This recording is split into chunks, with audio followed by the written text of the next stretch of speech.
ఏంటి ఛాలెంజ్ ఆగిపోయిందా? చివరిదాకా చూసేయండి, మీకే తెలుస్తుంది. ఎప్పటి నుండో ఫ్రెండ్స్తో ప్లాన్ చేసిన తిరుమల రోడ్ ట్రిప్ ఉంది. ప్రతి గ్యాంగ్లో ట్రిప్ ప్లాన్ చేస్తే ఒకటి వెనక్కి లాగుతాడు కదా, ఆ ఒక్కడిని నేనే. ఇప్పుడు కూడా ఛాలెంజ్ అది ఇది పెట్టుకున్నాం కదా, వెళ్దాం వద్దా అని 50-50లో ఉన్నా. కానీ ఆయన పిలిస్తే ఎవరైనా వెళ్ళాల్సిందే.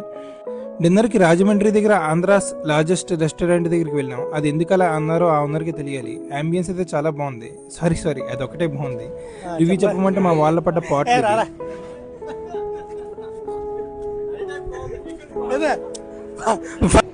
ఇప్పుడే మేము ఆంధ్రాస్ లార్జెస్ట్ రెడ్డి గారి మెట్రీ వచ్చాం.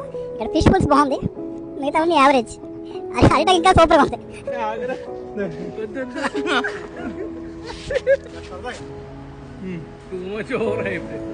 అనుకోకుండా దారిలో కార్ ఆగిపోయింది. ఇలా ఎప్పుడూ లేదు. లాస్ట్కి రీస్టార్ట్ అయ్యాం, కానీ వెళ్లకుండా ఆగిపోలేదు. లైఫ్ కూడా అంతే, సడన్ బ్రేక్ డౌన్స్ ఇస్తుంది.